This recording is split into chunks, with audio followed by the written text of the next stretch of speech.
হাদিসের কথা, এটা সহিহ হাদিস। এখন বলেন আমরা কার সালামের জবাব নিলাম? বলেন, আর জোরে বলেন। ইব্রাহিম আলাইহিস সালাম, যে ইব্রাহিম আলাইহিস সালামকে আমরা দেখি নাই, যে ইব্রাহিম আলাইহিস সালামকে আগুনে পোড়ানোর জন্য নিক্ষেপ করে, চলে ঠিক না ভাই? নবীর মাধ্যমে সালামটা আমাদের পর্যন্ত পৌঁছে গেছে। আজকের মাহফিল সফল। আমার মনে হয় জিন্দেগিতে যত মাহফিল শুনেছেন আপনারা, কোন মাহফিল ইব্রাহিম আলাইহিস সালামের জবাবটা মনে হয় শুনেন নাই, প্রথম শুনলেন। আমার মনে হচ্ছে আলেম ওলামা ব্যতীত তারা যেহেতু মাদ্রাসায় পড়েছেন। তো ভাই মূল কথায় আসি।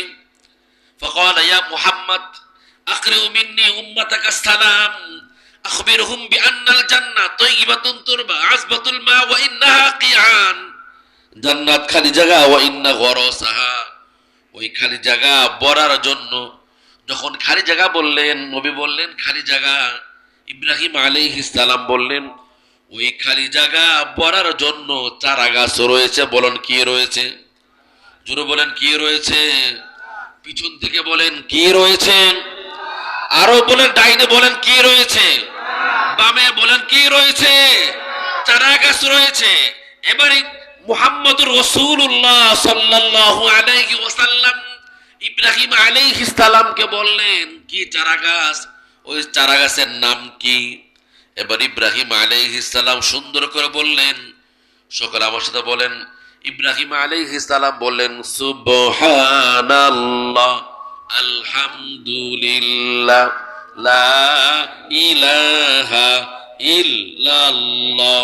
জোরে সুবহানাল্লাহ আলহামদুলিল্লাহ লা ইলাহা ইল্লাল্লাহ।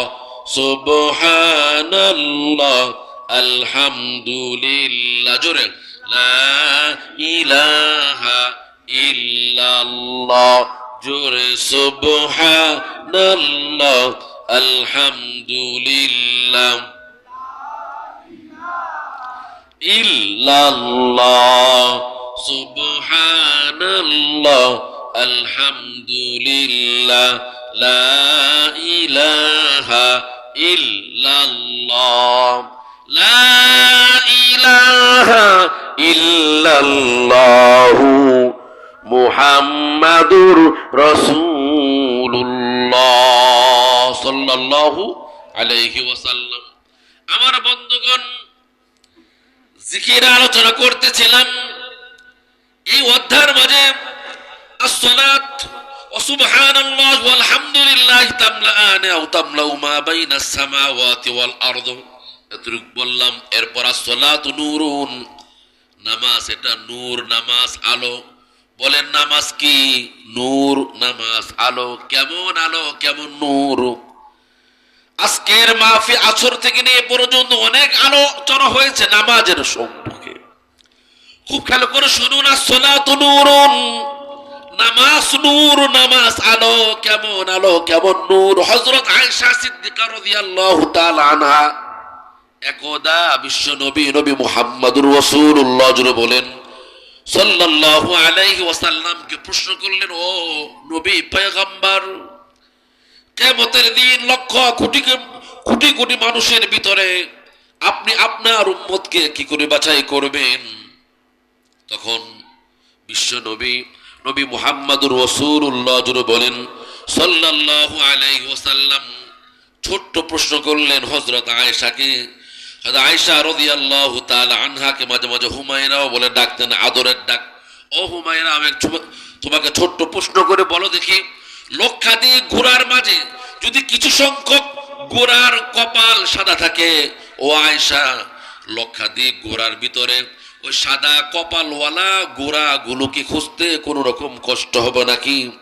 হযরত আয়েশা বললেন, না হুজুর, না, কোনো রকম কষ্ট হবে না। বিশ্বনবী বললেন, ও আয়েশা, শুনে রাখো, আমার উম্মতের মাঝে যারা নাকি 5 ওয়াক্ত নামাজ পড়বে, এই শীতের মাঝেও যারা নাকি আমার সব কাজের মাঝে আল্লাহর হুকুমকে প্রাধান্য দিয়ে ওযু করবে, কিয়ামতের দিন লক্ষ কোটি কোটি মানুষের ভিতরে আমার উম্মতের নামাজি উম্মতের হাত পা চেহারাগুলি পূর্ণিমার চাঁদের মতো ঝলমল করতে থাকবে। ও আয়েশা, আমি ওই দেখে দেখে বেছে বেছে আমি আমার উম্মতকে আমার সাথে আল্লাহর জান্নাতের মাঝে নিয়ে যাব। চিৎকার মেরে বলেন সুবহানাল্লাহ। আন আবি যর ওয়া আবি দারদা রাদিয়াল্লাহু আনহুমা আন্না রাসূলুল্লাহ সাল্লাল্লাহু আলাইহি ওয়াসাল্লাম, দুইজন সাহাবীদের বর্ণিত হাদিস। নবী বলতেছেন, ইন্নী লা আরিফু উম্মতি, ইন্নী লা আরিফু বাইনা উম্মাত, কিয়ামতের দিন আমি আমার উম্মতকে চিনতে পারবো, আমি আমার উম্মতকে চিনে নেব কিয়ামতের দিন। সাহাবায়ে কেরাম বললেন, ক্বালু ইয়া রাসূলুল্লাহ ওয়া কাইফা তা'রিফু উম্মাতাক, আপনি আপনার উম্মতকে কি করে চিনবেন? নবী বললেন, তিন কারণে আমি আমার উম্মতকে চিনে ফেলবো। এক নম্বর হলো আরিফুহুম কুতুবাহুম বিআইমানিহিম, আমার উম্মতের আমল নামাটা ডান হাতে দাও হবে, বলেন সুবহানাল্লাহ।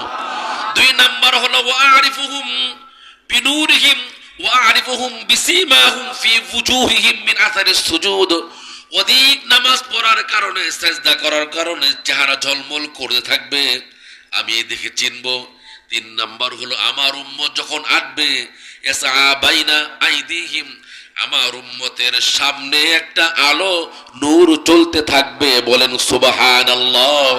আমি এই দেখে দেখে আমি আমার উম্মতকে চিনে ফেলবো, বলেন সুবহানাল্লাহ।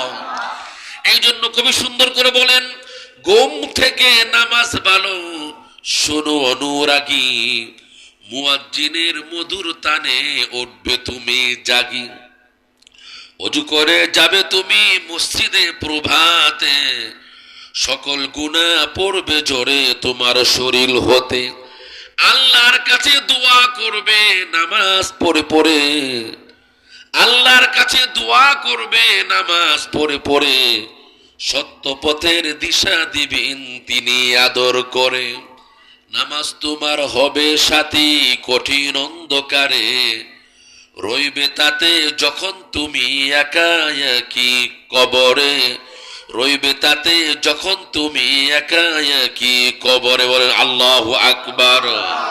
কবরের মাঝে সঙ্গী হবে নামাজ। এই জন্য আসসালাতু নূরুন, নামাজ হলো নূর, ওয়াসসাদাকাতু বুরহানুন, দান সদকার একটা দলিল, বলেন সুবহানাল্লাহ। আমার বন্ধুরা, আজকের মাহফিল হয়েছে, আজকের মাহফিলে অনেকে দান করেছেন, অনেকে মসজিদের উন্নয়নের জন্য দান করেছেন। নবী বলেন, আস-সাখিয়্যু করিবুম মিনাল্লাহ করিবুম মিনাল জান্নাহ বাঈদুম মিনান নার। আস-সাখিয়্যু, যারা দানশীল তারা আল্লাহর নিকটবর্তী, জান্নাতের নিকটবর্তী, জাহান্নাম থেকে অনেক দূরে সরে যায়, বলেন সুবহানাল্লাহ। আস-সাখি আর আস-সাখা, আর একটা হইলো যারা নাকি কৃপণ, অশ্ব মানে কৃপণ, এক কৃপণ ব্যক্তি, করিবুম মিনান নার, জাহান্নামের নিকটবর্তী, বাঈদুম মিনাল্লাহ বাঈদুম মিনাল জান্নাহ, করিবুম মিনান নার, কৃপণ ব্যক্তি জাহান্নামের নিকটবর্তী হয়ে যায়, বলেন নাউযুবিল্লাহ। যারা দান করেছেন, যারা দান করেন না, সকলকেই আল্লাহ পাক আল্লাহর নিকটবর্তী, জান্নাতের নিকটবর্তী করে দেন, বলেন আমিন। ওয়াসসাদাকাতু বুরহানুন ওয়াল কুরআনু হুজ্জাতুল লাকা ওয়া আলাইকা, আর যারা কোরআন পড়বে, কোরআন অনুযায়ী জীবন যাপন করবে, আল্লাহ রাব্বুল আলামিন কোরআন পড়নেওয়ালা ব্যক্তির জন্য জান্নাত, বলেন কি জান্নাত, কোরআন পড়বে, কোরআন ধরবে, কোরআন অনুযায়ী জীবন যাপন করবে, আল্লাহ রাব্বুল আলামিন তাকে জান্নাত দিয়ে দিবেন, বলেন সুবহানাল্লাহ। এই জন্য কবি সুন্দর করে বলেন, কোরআন হাদিস শিক্ষা করো, নবীর হাদিস মানো, নোবেল নাটক ছেড়ে দিয়ে কোরআন হাদিসে জানো, যার সিনাতে আছে কোরআন নেই কোতার ভয়, কোরআন মদের মাথার মুকুট, কোরআন মদের মূল, খোদার কোরআন ছেড়ো না ভাই, হারাবে দুকুল, ফুরিবে সবে থাকবে কোরআন, করবে শাফাআত, হাসরের দিন রাহবারি করে পৌঁছাবে জান্নাত। বলেন সুবহানাল্লাহ। যারা নাকি কোরআন পড়বে, কোরআন ধরবে, কোরআন অনুযায়ী জীবন যাপন করবে, কোরআন রাহবারি করে আল্লাহর জান্নাতের মাঝে নিয়ে যাবে। চিৎকার মেরে বলেন সুবহানাল্লাহ। এই জন্য কবি আরো সুন্দর করে বলেন, আল কোরআনের পথ, এই পথই আসল পথ। বলেন আল কোরআনের পথ, এই পথই আসল পথ। আল কোরআনের পথ, এই পথই আসল পথ। অন্য পথে অন্য মতে নেই যে রহমত, অন্য পথে অন্য মতে নেই যে রহমত। আল কোরআনের পথ, এই পথই আসল পথ। আল কোরআনের পথ, এই পথই আসল পথ। আল্লাহু আকবার। আমার বন্ধুগণ, আল কোরআনের পথেই বিশ্ব নবী জনাবে মুহাম্মদুর রাসূলুল্লাহ সাল্লাল্লাহু আলাইহি ওয়াসাল্লাম মানুষদেরকে দাওয়াত দিয়েছেন। আল কোরআনের পথেই মানুষদেরকে আহ্বান করেছেন বিশ্ব নবী। জোরে বলেন নবী মুহাম্মদুর রাসূলুল্লাহ সাল্লাল্লাহু আলাইহি ওয়াসাল্লাম। আল কোরআনের পথে কথা বলতে গিয়ে বিশ্ব নবী মার খেয়েছেন, অপমান হয়েছেন, লাঞ্ছনা হয়েছেন। এরপরও কোরআন থেকে এক পা পরিমাণ পিছপা হন নাই। বিশ্ব নবী নবী মুহাম্মদুর রাসূলুল্লাহ সাল্লাল্লাহু আলাইহি ওয়াসাল্লাম কাবার বুকে দাওয়াত দিলেন, নিজের এলাকায় দাওয়াত দিলেন, কোরআনের দাওয়াত গ্রহণ করলেন না, হিজরত করলেন, তায়েফে চলে গেলেন। হিজরত করার আগে তায়েফে চললেন। বিশ্ব নবী নবী মুহাম্মদুর রাসূলুল্লাহ সাল্লাল্লাহু আলাইহি ওয়াসাল্লাম দ্বীনের দাওয়াত দেওয়ার জন্য গেলেন তায়েফের ময়দানে। ও আমার ভাইরা, মাত্র এক সপ্তাহ হয়েছে উমরা থেকে এসেছি, তায়েফের ময়দান দেখে আসছি। বিশ্ব নবী নবী মুহাম্মদুর রাসূলুল্লাহ সাল্লাল্লাহু আলাইহি ওয়াসাল্লাম রক্তে রঞ্জিত হয়ে যে জায়গায় বসেছিলেন, আল্লাহ পাক সেই জায়গাটা দেখেছেন। বিশ্ব নবী কাতর হয়ে যেই পাথরের আড়ালে বসছিলেন, সেই পাথরটা আল্লাহ পাক দেখেছেন। জিবরাইল আলাইহিস সালাম যেই জায়গা নামছিলেন, নবীর কাছে অনুমতি নেওয়ার জন্য নবী অনুমতি দিন। দুইটা পাহাড় দেখা যায়, দুই পাশে দুই পাহাড়। এই পাহাড়ের মাঝখানে এই তায়েফবাসীদেরকে রেখে একবারে মরিচ বাটা শেষ করে দেই। বিশ্ব নবী না করেছিলেন। তায়েফবাসীরা নবীকে মারার জন্য পাহাড় থেকে বিশাল বড় পাহাড় পাথর নবীর উপর ফেলে দিবে নিক্ষেপ করেছিলেন, ধাক্কা দিয়েছিলেন। আল্লাহ পাক বিশাল পাথরকে ছোট্ট দুইটা পাথর দ্বারা আটকে রেখেছেন। ওই পাথরটা এখনো আগের মতোই আটকে রয়েছে। বলেন সুবহানাল্লাহ। আমার বন্ধুগণ, রক্তে রঞ্জিত হয়েছেন বিশ্ব নবী। অনেকদিন পর হযরত আয়েশা একদা সিদ্দিকা রাদিয়াল্লাহু তাআলা আনহা বিশ্ব নবী নবী মুহাম্মদুর রাসূলুল্লাহ জুরে বলেন সাল্লাল্লাহু আলাইহি ওয়াসাল্লামকে গোসল করাইতেছিলেন। এমন সময় হযরত আয়েশা সিদ্দিকা রাদিয়াল্লাহু তাআলা আনহা নবীকে বললেন, ওগো নবী পয়গম্বর, আপনার শরীরে বসন্ত রোগ কবে হয়েছিল? আপনার শরীরে বসন্ত রোগ কবে হয়েছিল? বিশ্ব নবী নবী মুহাম্মদুর রাসূলুল্লাহ সাল্লাল্লাহু আলাইহি ওয়াসাল্লাম হযরত আয়েশাকে বললেন, ও আয়েশা, আমি নবী, আমি পয়গম্বর, আমার শরীরে মশা মাছি বসা হারাম। আমার শরীরে মশা মাছি বসা হারাম। ও আয়েশা, রোগ তো দূরের কথা, কোন রোগ দূরের কথা, মশা মাছি বসা হারাম, তাহলে এত দাগ কিসের? বিশ্ব নবী নবী মুহাম্মদুর রাসূলুল্লাহ সাল্লাল্লাহু আলাইহি ওয়াসাল্লাম বললেন, তাইফে গিয়েছিলাম দাওয়াত দেওয়ার জন্য, দ্বীনের দাওয়াত, কোরআনের দাওয়াত, কালিমার দাওয়াত। তায়েফবাসীরা দাওয়াত গ্রহণ করেন নাই, বখাটে ছেলেদেরকে লেলিয়ে দিয়েছিল। তারা আমাকে পাথর মেরেছে, ওই পাথরের আঘাতে পুরো শরীরটা রক্তে ঝরঝরিত হয়েছিল। ও আয়েশা, এর কোনো বসন্ত রোগের দাগ না, তায়েফবাসীরা পাথরে মেরেছিল আমাকে, সেই পাথরের দাগ আজও শরীর মাঝে বিদ্যমান রয়েছে।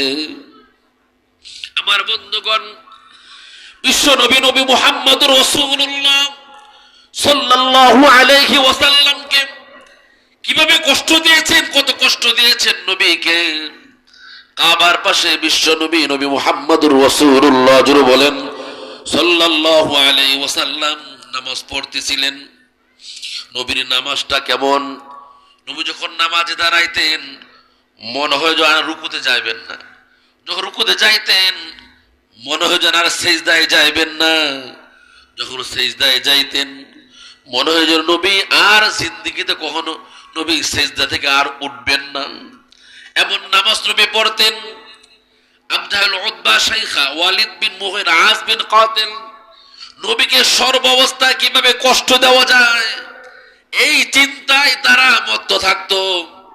একদা নবীকে কষ্ট দেওয়ার জন্য দেখলেন আল্লাহর নবী কাবার পাশে নামাজ পড়তেছিলেন। আমার বন্ধুগণ, আপনাদের দোয়ায় এক সপ্তাহ হলো কাবাতে ছিলাম, কাবার পাশে কোরআন খতম নিয়েছিলাম, শেষ করা হয়েছিল। ও বন্ধুগণ, কাবার পাশে নবী নামাজ পড়তে কি যে অনুভূতি, কাবা দেখলে কি যে অনুভূতি, নবী রওজা দেখলে কি যে অনুভূতি, ভাষায় প্রকাশ করা যায় না। কাবার পাশে নামাজ পড়তেছে বিশ্ব নবী, বখাটে ছেলেদের মতো আসলেন নবীকে কষ্ট দেওয়ার জন্য, কি দ্বারা কষ্ট দেওয়া যায়। হঠাৎ করে দেখলেন কাবার একটু দূরে কয়েকদিন আগে একটা ওট জবাই করা হয়েছিল, ওট জবাই করার বোটের নারী বুড়িগুলো সেখানে পড়া আছে।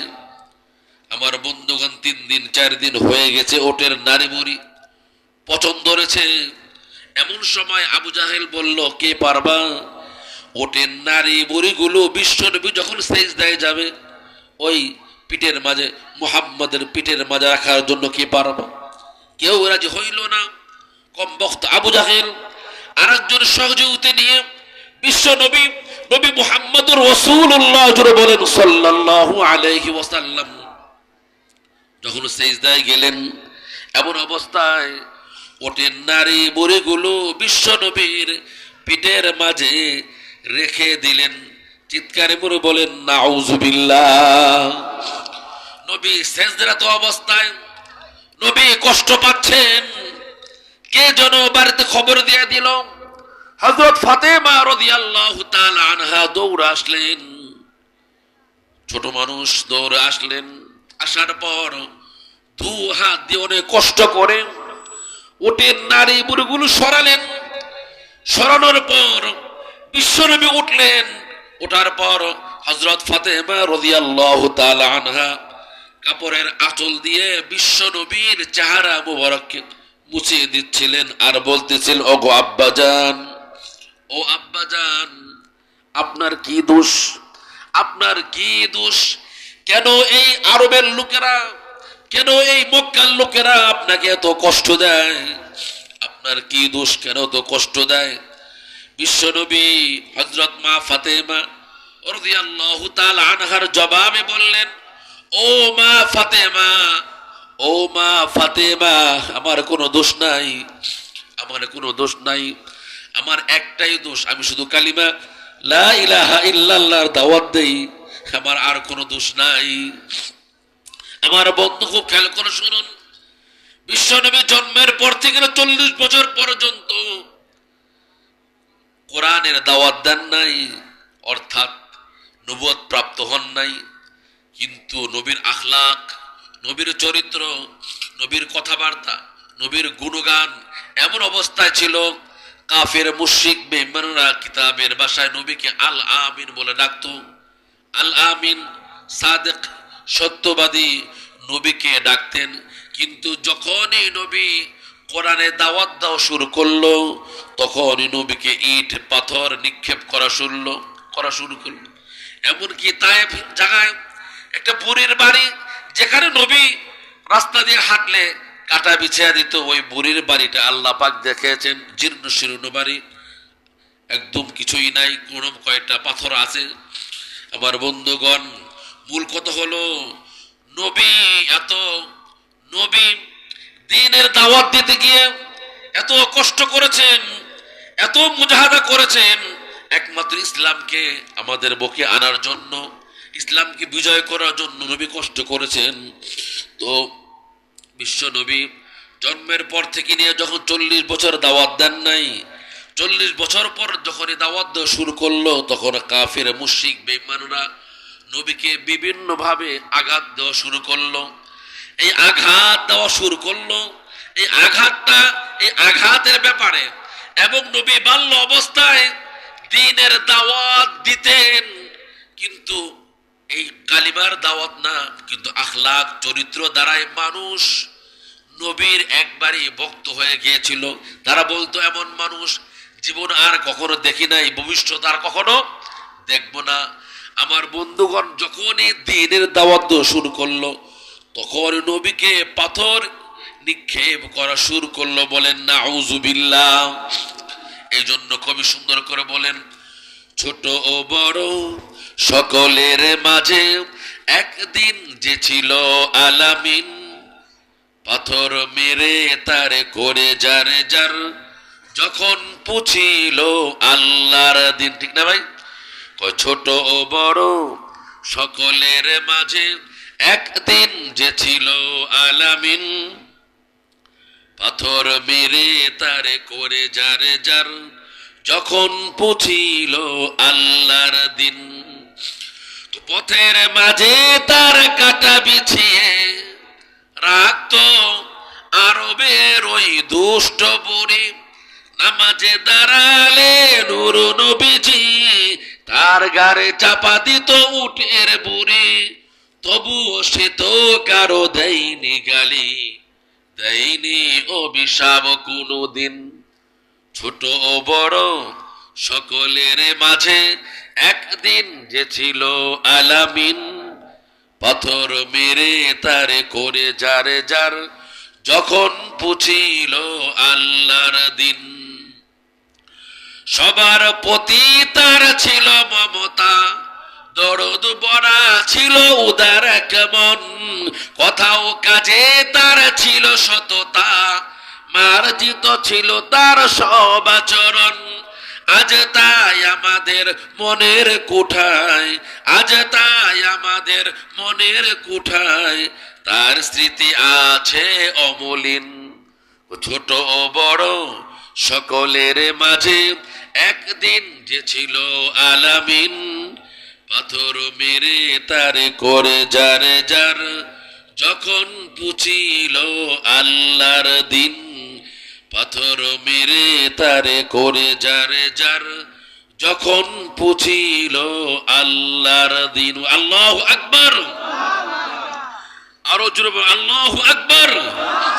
বলে লা ইলাহা ইল্লাল্লাহ। জোরে জোরে জোরে, লা ইলাহা ইল্লাল্লাহ। জোরে, লা ইলাহা ইল্লাল্লাহ, লা ইলাহা ইল্লাল্লাহ, লা ইলাহা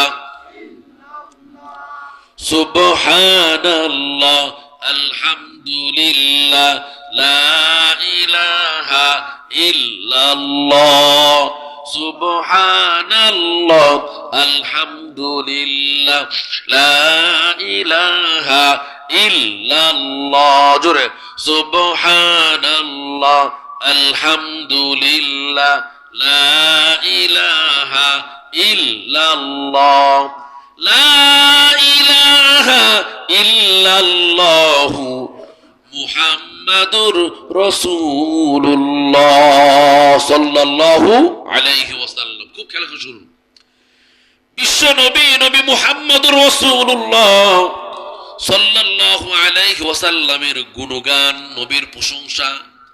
আল্লাহ পাক যত কিতাব দুনিয়ার বুকে নাজিল করেছেন,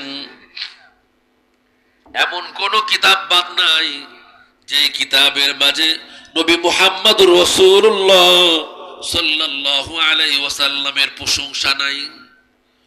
মূল কিতাব কয়টা ভাই? 4টা, তাওরাত, কিতাব, ইনজিল, জাবুর।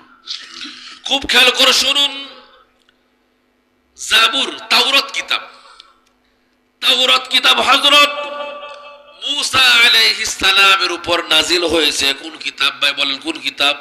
তাওরাত কিতাব। খুব খেয়াল করে শুনুন, তাওরাত কিতাব। এই তাওরাত কিতাবের লেখক ছিলেন যার নাম ছিল কাফিল। নামটা কি ভাই? কাফিল। আরেক নাম হলো আবুল হারিস। কয়টা নাম? একই ব্যক্তির দুই নাম, একটা হলো কাফিল আর আবুল হারিস, দুইটা নাম। আমরা সহজের ক্ষেত্রে আবুল হারিস নামটা নিলাম। খুব খেয়াল করেন, এই হারিস ব্যক্তি ইনি ছিলেন মূসা আলাইহিস সালামের উম্মত। ইনি ছিলেন মূসা আলাইহিস সালামের কাতিবে ওয়াহি, অর্থাৎ তাওরাত কিতাব তিনি লিখতেন, তাওরাত কিতাব তিনি লিখতেন, মুখস্থ করতেন, তাওরাত কিতাবের হাফেজ। একদা এই আবুল হারিস তাওরাত কিতাবের সম্পূর্ণ পুরা হাফেজ হয়ে যায়। বলেন সুবহানাল্লাহ। এই তাওরাত কিতাবের হাফেজ তিনি প্রত্যেক দিন তাওরাত কিতাবটা পড়েন। তিনি রাতের বেলায় প্রত্যেক দিন তাওরাত কিতাব পড়েন। যেহেতু তার তাওরাত কিতাব পুরোটা মুখস্থ, প্রত্যেক দিন পড়েন, পৃষ্ঠা উল্টান। তিনি লক্ষ্য করেন এমন কোন পৃষ্ঠা নাই যে পৃষ্ঠার মাঝে নবী মুহাম্মদুর রাসূলুল্লাহ সাল্লাল্লাহু আলাইহি ওয়াসাল্লামের প্রশংসা নাই। বলেন সুবহানাল্লাহ। কিতাবের মধ্যে আসছে আমাদের নবী, বিশ্ব নবী, নবী মুহাম্মদুর রাসূলুল্লাহ সাল্লাল্লাহু আলাইহি ওয়াসাল্লামের প্রশংসা, গুণগান তাওরাত কিতাবের 4000 জায়গায় আসছে। বলেন কয় হাজার জায়গায়? 4000 জায়গায় আসছে। তাওরাত কিতাবের হাফিজ আবুল হারিস একদা রাতের বেলায় তাওরাত কিতাব পড়ে পৃষ্ঠা উল্টায় আর মনে মনে ভাবে, যে নবীর নাম শুনি না, জানি না, ওই নবীর এত প্রশংসা, আর আমাদের নবী হলো মূসা নবী। মূসা নবীর প্রশংসা এই কিতাবের মাঝে বেশি থাকবে, অন্য নবীর প্রশংসা কম থাকবে। তার যুক্তি এটা, অন্য নবীর প্রশংসা বেশি কেন, আমাদের নবীর প্রশংসা কম কেন? এই চিন্তায় চিন্তায় কয়েকদিন চলে গেল। একদা রাতের বেলায় তাওরাত কিতাব হাতে নিলেন, পড়লেন, দেখলেন যে একজন নবীর নাম নবী মুহাম্মদুর রাসূলুল্লাহ। জোরে বলেন মুহাম্মদুর রাসূলুল্লাহ সাল্লাল্লাহু আলাইহি ওয়াসাল্লাম। খুব নামটা বেশি। এবার তার যুক্তি তারা করলে মনে মনে, আমাদের নবী হলো মূসা নবী, এই নবীর প্রশংসা বেশি থাকবে, অন্য নবীর প্রশংসা কম থাকবে। তাই তিনি একটা লাল কলম হাতে নিলেন। হাতে নিয়ে যেই জায়গার মাঝে লেখা মুহাম্মদুর রাসূলুল্লাহ, জোরে বলেন সাল্লাল্লাহু আলাইহি ওয়াসাল্লাম, ওই জায়গার মাঝে মুহাম্মদ নামটা কেটে মূসা আলাইহিস সালাম লিখে দিলেন, লিখে দিচ্ছেন। এভাবে সারা রাত এই কামকুল করল আবুল হারিস, তাওরাত কিতাবের হাফেজ, মূসা আলাইহিস সালামের উম্মত, তাওরাত কিতাবের হাফেজ, কাতিবে ওয়াহি, এই কাজটা করল। তাওরাত কিতাবের প্রত্যেক পৃষ্ঠার মাঝে নবী মুহাম্মাদের নাম কেটে মূসা আলাইহিস সালামের নামটা বসিয়ে দিলেন। বসানোর পর তাওরাত কিতাব বন্ধ করে মসজিদের তাকের মাঝে রেখে এবার বাড়িতে শুয়ে পড়লেন। শুইলেন, কিন্তু এর নামটা, নবীর নামটা কাটলেন, আমাদের নবীর নামটা কাটলেন। যেই নবীর নাম লেখা রয়েছে মাকতুবুন আলা বাবিল জান্নাহ, লা বলেন লা ইলাহা ইল্লাল্লাহু মুহাম্মাদুর রাসূলুল্লাহ সাল্লাল্লাহু আলাইহি ওয়াসাল্লাম, জান্নাতের গেটের মাঝে লেখা রয়েছে। ওই নামটা কাটলো। আল্লাহর কুদরতি মেজাজে সহ্য হলো না, আল্লাহর গজবে। যখনই এই আবুল হারিস বাড়তি গিয়া শুইলেন, স্ত্রীর পাশে শুইলেন, ছেলে মেয়ে ঘরের ভেতর আছেন, দরজা সব লাগা শুইলেন। আল্লাহর কুদরতি খেলা, আল্লাহর গজবে ওই তাওরাত কিতাবের হাফেজ গুই হিসাবে পরিণত হয়ে গিয়েছে। বলেন নাউজুবিল্লাহ। কি সাপ ভাই? গুই সাপ। একটা মানুষ যদি গুই সাপ হয়ে যায় কেমন দেখা যাবে? আল্লাহর কুদরতি খেলা। গুই সাপ মানুষ গুই সাপ রূপী, কিন্তু তার ভিতরটা অন্তরটা সম্পূর্ণ মানুষের মতোই। তার টাকা নেই, তার চাহনি, সবকিছু এই ভিতরে মানুষের মতো, কিন্তু বডিটা গুই সাপ হয়ে গিয়েছে। ফজরের সময় আজান হলো মসজিদে, স্ত্রী ঘুম থেকে উঠলেন, উঠার পর দেখলেন ঘরের ভিতরে বিশাল বড় গুই সাপ। চিৎকার মেললেন, ছেলে মেয়ে উঠে দাঁড়ালেন। এত বড় গুই সাপ ঘরের ভিতরে কি করে আসলো? ঘর তো লক করা, সব দিকে লক, ঘর কিভাবে আসলো গুই সাপ? চিৎকার মারলেন। চিৎকার মারার সাথে সাথে পাশের বাড়ি থেকে লোকজন আসলো, দরজা খুললো। বিশাল বড় গুই সাপ কি করবে?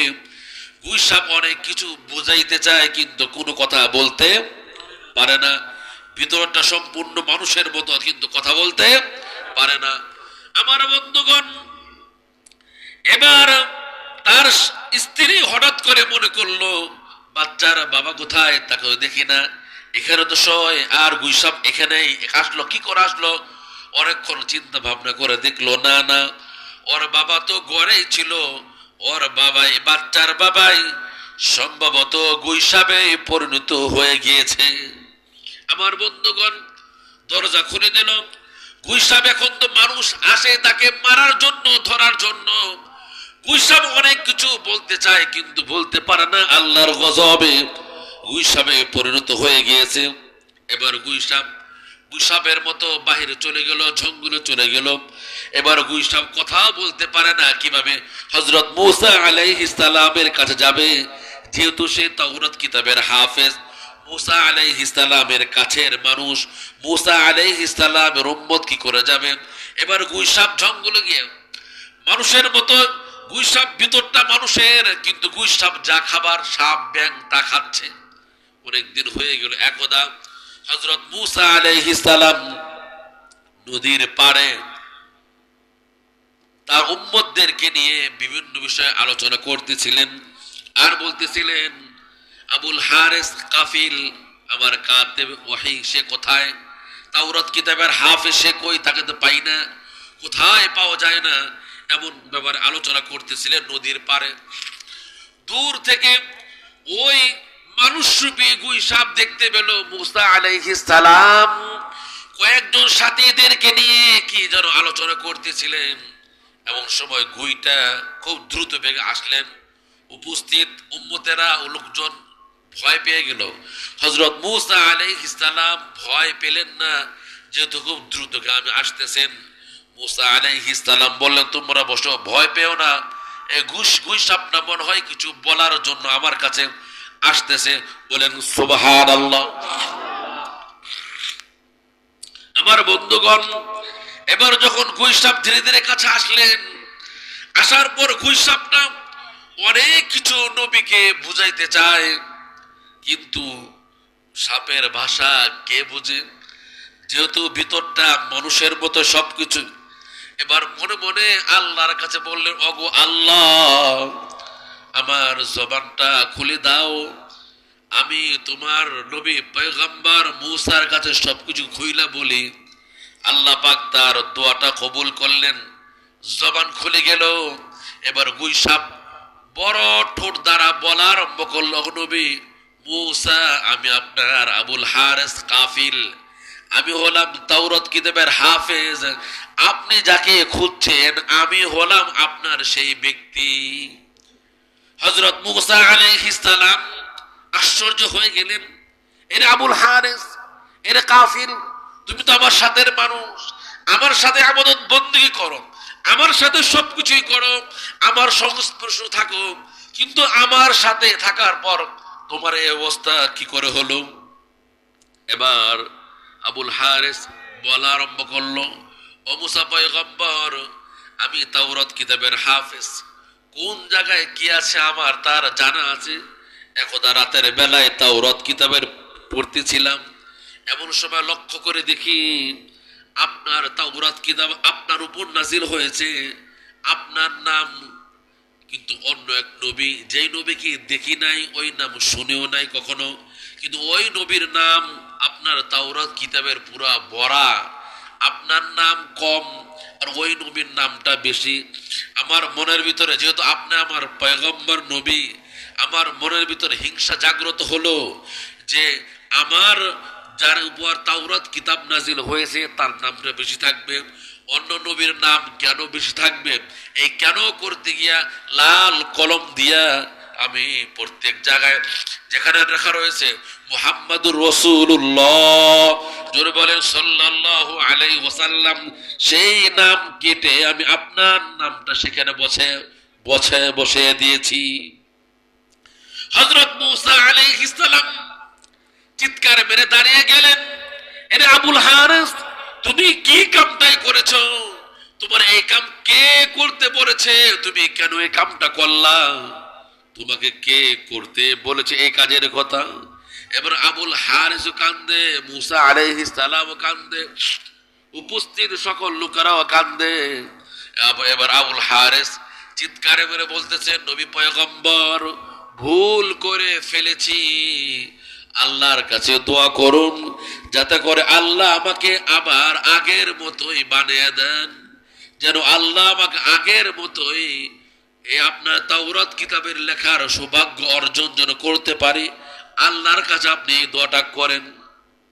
আমার বন্ধুগণ, হযরত মূসা আলাইহিস সালাম বললেন, এরে আবুল হারিস, আল্লাহর গজবের বিরুদ্ধে কোনো দোয়া চলে না রে, আল্লাহর গজবের বিরুদ্ধে কোনো দোয়া চলে না। এটা একটা গজব আল্লাহর পক্ষ থেকে, এর পক্ষে কোনো দোয়া চলে না। আবুল হারিস আরো চিৎকার মেরে কাঁদতেছেন, অগনবী তাহলে কি করব, এমন অবস্থা থাকবো নাকি? কাঁদতে কাঁদতে কিছুক্ষণ পর আবুল হারিস বলা আরম্ভ করল, অগনবী পয়গম্বর, আপনি একটা কাজ করুন, যেই নবীর নাম কাটার কারণে আল্লাহ আমাকে গুইসাপ বানিয়েছে, আমি যেন ওই নবীকে না দেখে যেন আমার মরণ না হয়। বল সুবহানাল্লাহ। হযরত মূসা আলাইহিস সালাম বললেন, হ্যাঁ, এই দোয়াটা করা যেতে পারে। হযরত মূসা আলাইহিস সালাম উপস্থিত লোকদেরকে নিয়ে আল্লাহর কাছে দোয়া করে, ওগো আল্লাহ, তোমার নাম কাটার কারণে আল্লাহ তোমার গজবে গুইসাপে পরিণত হয়ে গিয়েছে, কিন্তু সে তোমার নবীকে দেখতে চায়, তুমি তাকে ওই পর্যন্ত হায়াত দিয়ে দাও যাতে করো এই গুইসাপটা তোমার নবীকে না দেখে যেন তার মরণ না হয়। সাথে সাথে আল্লাহ রব্বুল আলামিন দোয়াটা কবুল করে নিলেন। বলেন সুবহানাল্লাহ। হায়াত বাড়িয়ে দিলেন। হযরত মূসা আলাইহিস সালাম থেকে দাউদ আলাইহিস সালাম পর্যন্ত 569 বছর, হযরত দাউদ আলাইহিস সালাম থেকে নিয়ে হযরত ঈসা আলাইহিস সালাম পর্যন্ত 1353 বছর, হযরত ঈসা আলাইহিস সালাম থেকে নিয়ে আমাদের নবী পর্যন্ত 600 বছর। এরপর বিশ্ব নবী জন্মের পর নবুয়ত পেলেন 40 বছরে, এ মোট হলো 2562 বছর। কত ভাই? 2562 বছর। আল্লাহ রব্বুল আলামিন এই গুইসাপকে 2500 বছর হায়াত দিয়ে দিলেন। বলেন সুবহানাল্লাহ। এই আবুল হারিস আল্লাহর লানত প্রাপ্ত, এবার সে সাপ গুইসাপের মতো জঙ্গলে এখানে সেখানে তিনি থাকেন, অন্য অন্য গুইসাপরা যা খায় সেও তা খায়, আর সর্বদা দোয়া করো, গো আল্লাহ, নবী কবে আসবে দুনিয়াতে, নবীকে দেখব।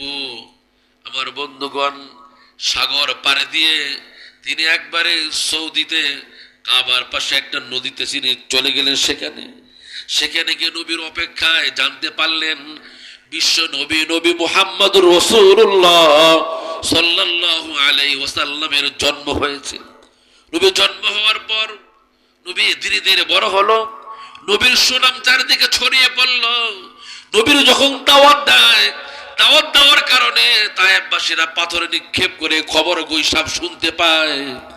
কাফের মুশরিক আরবের লোকেরা নবীকে হত্যা করার জন্য বিভিন্ন চেষ্টা চালায়।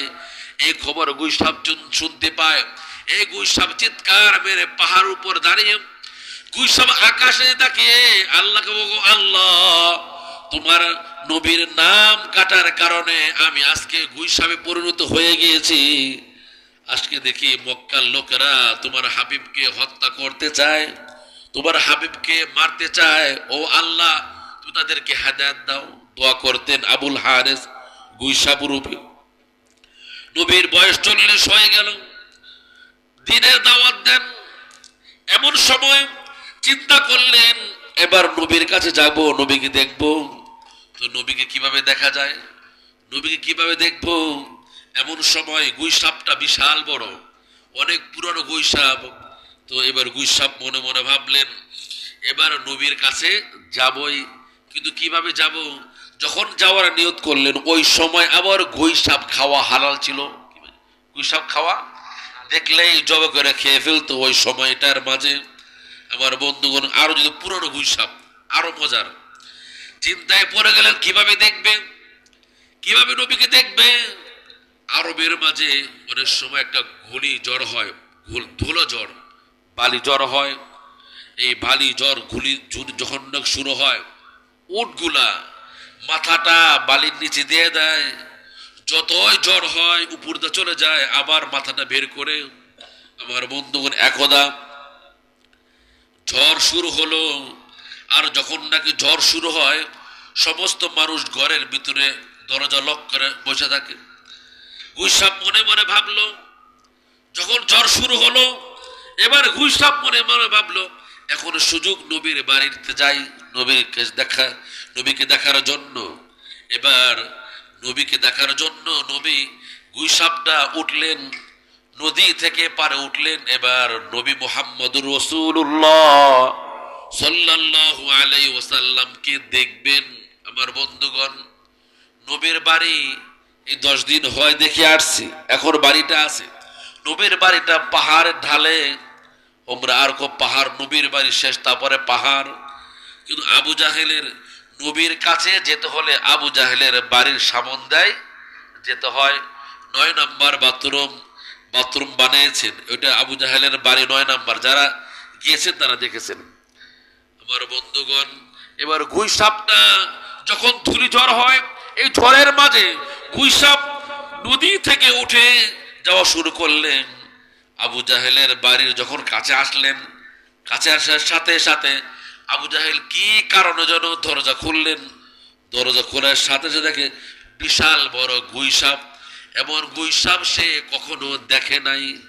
চিৎকার মারলেন, লোকদেরকে ডাকলেন, বড় বড় বাঁশ নিয়ে মারা আরম্ভ করলেন। গুইসাপকে মারতে মারতে একবারে শেষ করে দিলেন। এবার গুইসাপটা মেরে আগুন দা পুইরা শেষ করে ছাই গিলা নিয়ে বিশ্ব নবী মুহাম্মদুর রাসূলুল্লাহ সাল্লাল্লাহু আলাইহি ওয়াসাল্লামের দরবারে গেলেন। গুইসাপ পুইরা ছাই নিয়ে একটা বস্তার ভিতরে নিয়ে গেলেন। বললেন, ওগো নবী, ইসলাম গ্রহণ করব। আবু জাহেল কি বলতেছে? ইসলাম গ্রহণ করব। যদি এই বস্তার ভিতরে কি আছে যদি বলতে পারেন তাহলে ইসলাম গ্রহণ করব। বলেন সুবহানাল্লাহ। খুব আশ্চর্য কথা না ভাই? আবু জাহেল বলতে ইসলাম গ্রহণ করব, বস্তার ভিতরে কি আছে যদি বলতে পারো ইসলাম গ্রহণ করব।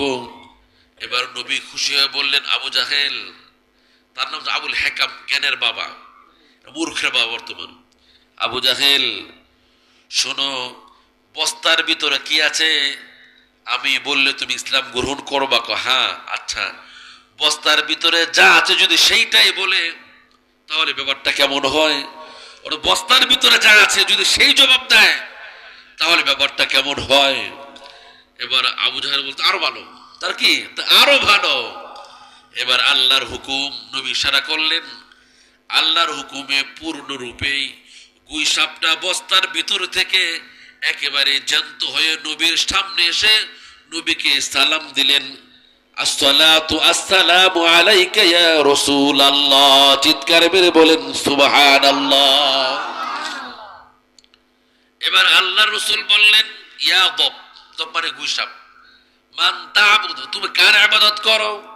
এবার গুইসাপ বলল, আবুদু মান কানা ফিস সামাই আরশিহি, আমি যার ইবাদত করি তিনি হলো আরশ আযীম ফিস সামা আরশিহি, তার আরশ আসমানের উপরে, ওফিল বাহরি সুলতানিহি, যার রাজত্ব জমিনে, ওফিল বাহরি সাবিলিহি, যার রাজত্ব পানিতে, ওফিল জান্নাতি ওফি রহমাতিহি, জান্নাতে যার রহমত, ওফিন নারি ইকাবিহি, জান্নাতে জাহান্নামে যার আযাব রয়েছে।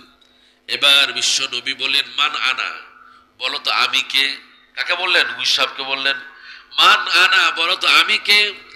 এবার হুইস সাহেব বললেন আপনি হলেন মান আনা, আমি কে? বলে আনতা রাসূল রাব্বিল আলামিন, আপনি হলেন আল্লাহর পক্ষ থেকে প্রেরিত রাসূল। বলেন সুবহানাল্লাহ। খাতামান নাবিয়িন, আপনি শেষ নবী। কদ আফলাহা মান সাদ্দাকা, যে ব্যক্তি আপনাকে সত্যায়ন করবে সে সফল কাম। ওয়াকাদ খাবা মান কাযাবা, আর যে ব্যক্তি মিথ্যারোপ করবে সে ধ্বংস। উত্তর করে আর বলেন আশহাদু আল্লা ইলাহা, ওই এবার গুইসাবটা নবীকে সামনে বললে আশহাদু, সাক্ষ্য দিয়ে আশহাদু আল্লা ইলাহা ইল্লাল্লাহু ওয়া আশহাদু আন্না মুহাম্মাদান আবদুহু ওয়া রাসূলুহু। চিৎকার মেরে বলেন সুবহানাল্লাহ। আর জোরে বলেন না ভাই সুবহানাল্লাহ। এরপরে গুইসাবটা ইন্তেকাল হয়ে গেল। তো ভাই মূল কথা হলো বিশ্ব নবী নবী মুহাম্মদুর রাসূলুল্লাহ সাল্লাল্লাহু আলাইহি ওয়াসাল্লামকে ভালোবাসতে হবে। শুরুতে আয়াত পড়েছিলাম কুল ইন কুনতুম তুহিব্বুনাল্লাহ ফাত্তাবিউনি ইউহিব্বুকুমুল্লাহ ওয়া ইয়াগফির লাকুম যুনুবাকুম ওয়াল্লাহু গফুরুর রহিম। আল্লাহ বলতেছেন নবীকে বলে দেন কুল ইন কুনতুম তুহিব্বুনাল্লাহ, যদি আল্লাহকে ভালোবাসতে চাও নবীকে ভালোবাসতে হবে। নবীকে ভালোবাসলেই আল্লাহকে ভালোবাসা হয়ে যাবে। আল্লাহ পাক সমস্ত গুনাহকে মাফ করে দিবেন। বলেন আমিন। আমার বন্ধু নবী আরো বলেন লা ইউমিনু আহাদুকুম হাত্তা আকুনা আহাব্বা ইলাইহি বিওয়ালিদিহি ওয়া ওয়ালাদিহি ওয়ান নাস আজমাইন, ততক্ষণ পর্যন্ত তুমি মুমিন হতে পারবে না যতক্ষণ পর্যন্ত নিজের ছেলে মেয়ে ভাই বেরাদার আত্মীয় স্বজন থেকে নবীকে ভালো না বাসবে, সবচেয়ে বেশি ভালো না বাসবে, ততক্ষণ পর্যন্ত নবীকে ভালো না, ততক্ষণ পর্যন্ত পরিপূর্ণ ইমানদার হতে পারবা না। আর যখন আমি আপনি নবীকে ভালোবেসে নবীর আদর্শ মোতাবেক আমরা নবীকে ভালোবাসবো, তখন আল্লাহ রাব্বুল আলামিন আমাদের ঠিকানা চিরস্থায়ী জান্নাত দিয়ে দিবেন। বলেন সুবহানাল্লাহ। আরো জোরে বলেন না ভাই সুবহানাল্লাহ।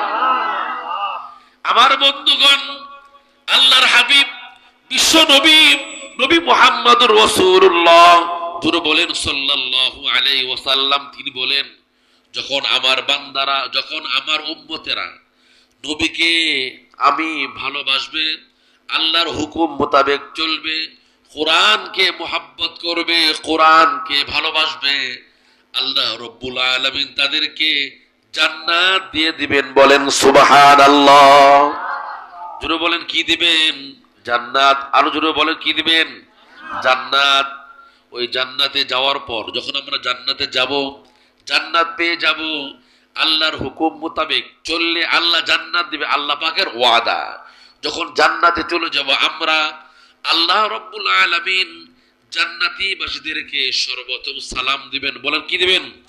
সালাম দিবেন। আল্লাহ বলবেন জান্নাতের মাঠে, আল্লাহ বলবেন সালামু কওলাম মির রাব্বির রহিম, দয়াময় প্রভুর পক্ষ থেকে সালাম। বলেন সুবহানাল্লাহ। আল্লাহ পাক সালাম দেওয়ার পর জান্নাতের আকাশের মাঝে একটা সাদা আভা দেখা যাবে। আভাটা কিছুক্ষণ থাকবে, এরপর জান্নাতের আকাশের মাঝে সরাসরি আল্লাহকে দেখা যাবে। চিৎকার মেরে বলেন সুবহানাল্লাহ। আমার বন্ধুগণ, বিশ্ব নবী নবী মুহাম্মদুর রাসূলুল্লাহ জুড়ে বলেন সাল্লাল্লাহু আলাইহি ওয়াসাল্লাম যখন এই ওয়াজ করতেছিলেন সাহাবায়ে কেরামদের সামনে, জান্নাতের মাঝে আল্লাহকে জান্নাতে সরাসরি দেখা যাবে, এই ওয়াজ যখন করতেছিলেন উপস্থিত এক সাহাবী দাঁড়িয়ে বললেন ইয়া রাসূলুল্লাহ সাল্লাল্লাহু আলাইহি ওয়াসাল্লাম জান্নাতের মাঝে, জান্নাতের আকাশে আল্লাহকে দেখতে কোন রকম ভিড় হবে নাকি জান্নাতের আকাশ? আমার বন্ধুগণ, আল্লাহর নবী বললেন, ও নবী পয়গম্বর, আল্লাহর নবী বললেন, ও আমার সাহাবী শোনো, ইন্নাকুম সাতারাউনা রাব্বাকুম কামা তারাউনা হাযাল কমর। দুনিয়ার বুকে যেমনি ভাবে আকাশের চন্দ্র সূর্য দেখতে যেমন কোনো ভিড় হয় না, অনুরূপ ভাবে জান্নাতের মাঝে, জান্নাতের আকাশে আল্লাহকে দেখতে কোন রকম ভিড় হবে না। চিৎকার মেরে বলেন সুবহানাল্লাহ। আমার বন্ধুগণ, আল্লাহ রাব্বুল আলামিন বলেন, ফুজুহু ইয়াউমাইযিন নাযিরা ইলা রাব্বিহা নাযিরা। জান্নাতের মাঝে, জান্নাতের আকাশে জান্নাতি বান্দারা আল্লাহকে চাতক পাখির ন্যায় তাকিয়ে তাকিয়ে দেখবে। বলেন সুবহানাল্লাহ। আরো জোরে বলেন না ভাই, সুবহানাল্লাহ। হযরত মূসা আলাইহিস সালাম আল্লাহকে দেখতে চেয়েছিলেন। আল্লাহ বলেছিলেন, লাং তারানি, আমাকে দেখতে পাবা না। হযরত মূসা আলাইহিস সালাম তুর পাহাড়ে গিয়েছিলেন আল্লাহকে দেখার জন্য। আল্লাহ বলেছিলেন, লাং তারানি, আমাকে দেখতে পাইবা না। কিন্তু মূসা আলাইহিস সালাম, কিতাবের মধ্যে আসছে, যত পয়গম্বর আল্লাহ পাক দুনিয়াতে পাঠিয়েছেন সবচেয়ে বেশি আল্লাহর সাথে কথা বলেছিলেন হযরত মূসা আলাইহিস সালাম। আমার আল্লাহ, আমি দেখবো, আমি কি দেখবো, বারবার আল্লাহ ঠিক আছে আসলেন তুর পাহাড়ে। আল্লাহর নূরের তাজাল্লিতে মূসা আলাইহিস সালাম অজ্ঞান হয়ে পড়লেন। তুর পাহাড় পুড়ে ছাই হয়ে গেল। ওই ছাই আজকে আমরা ব্যবহার করে সুরমা, ঠিক না ভাই? সুরমা বিজ্ঞান বলতেছেন, যারা নাকি সুরমা ব্যবহার করবে তার জিন্দেগিতে, জীবনে কখনো তার চোখে কোনো সমস্যা হবে না। সুবহানাল্লাহ। কারণ নূরের, আল্লাহ নূর তাজাল্লিত সেটা। যে কথা বলতেছিলাম, হযরত মূসা আলাইহিস সালাম আল্লাহকে বললেন, আল্লাহ আমি দেখবো, আল্লাহকে দেখতে পাই নাই। কিন্তু জান্নাতের মাঝে জান্নাতি বান্দারা আল্লাহকে সরাসরি দেখতে পাবে। বলেন সুবহানাল্লাহ। নবী বলেন, ইন্না আদনা আহলুল জান্নাতি মানজিলাতাল লিমান ইয়ানজুরু ইলা জানানিহি ওয়া আজওয়াজিহি ওয়া নাঈমিহি ওয়া খুদ্দামিহি ওয়া সুরুরিহি মাসিরাতা আলফা মিআতা সানা। জান্নাতি বান্দারা হাজার হাজার মাইল দূর থেকে জান্নাতের নাজ নিয়ামত, জান্নাতের বালাখানা, জান্নাতের প্রাসাদ, জান্নাতের বিল্ডিং, জান্নাতের সাগর, জান্নাতের বাগান, সবকিছুই হাজার হাজার মাইল দূর থেকে জান্নাতি বান্দারা দেখতে পাবে। চিৎকার মেরে বলেন সুবহানাল্লাহ। আমার বন্ধুগণ, আল্লাহ রাব্বুল আলামিন যখন জান্নাতি বান্দারা জান্নাতে বসবাস করবে, ইযা দাখালা আহলুল জান্নাতিল জান্নাতা ইয়াকুলুল্লাহু তাআলা, আল্লাহ বলবেন, ও হে জান্নাতীবাসীরা, তুরিদু শাইআন আযীদুকুম, আমি কি তোমাদের নিয়ামত আরো বাড়ায়া দিব নাকি? জান্নাতি বান্দারা বলবে, ওগো আল্লাহ, আলাম তাবিয়াদ্দু ওয়ুজুহুনা আলাম তাদখুলনাল জান্নাহ ওয়া তুনজিনা মিনান নার। ও আল্লাহ, আপনি কি আমাদেরকে, আলাম তাবিয়াদ্দু ওয়ুজুহুনা, আপনি কি আমাদের চেহারাকে আলোকিত করেননি? আপনি কি আমাদেরকে জাহান্নাম থেকে মুক্তি দেননি? আপনি আমাদেরকে জান্নাতে প্রবেশ করাননি? আর কি নিয়ামত চাই? আল্লাহ আবার বলবেন, ইয়া আহলাল জান্নাহ, জান্নাতি বান্দারা বলবে, লাব্বাইক রব্বানা। জোরে বলো, কি বলবে? লাব্বাইক রব্বানা।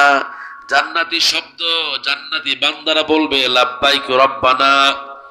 জান্নাত, জান্নাত পৃথিবীর বুকে যত কওমি মাদ্রাসা রয়েছে, অর্থাৎ যত মাদ্রাসা আছে, প্রত্যেক মাদ্রাসার বাচ্চাদেরকে যখন প্রেজেন্ট দেওয়া হয়, অর্থাৎ উপস্থিত নেওয়া হয়, তখন জান্নাতি, সকল জান্নাতের সুরে সুর মিলায় সকল মাদ্রাসায় ছাত্ররা বলে লাব্বাইক। কি বলে? লাব্বাইক আব্দুল্লাহ, লাব্বাইক আব্দুর রহমান, লাব্বাইক। কি বলে? লাব্বাইক বলে। অর্থাৎ মাদ্রাসার সাথে জান্নাতের সাথে সম্পর্ক রয়েছে। বলেন সুবহানাল্লাহ। আমার বন্ধুগণ, লাব্বাইক আর এক শব্দ।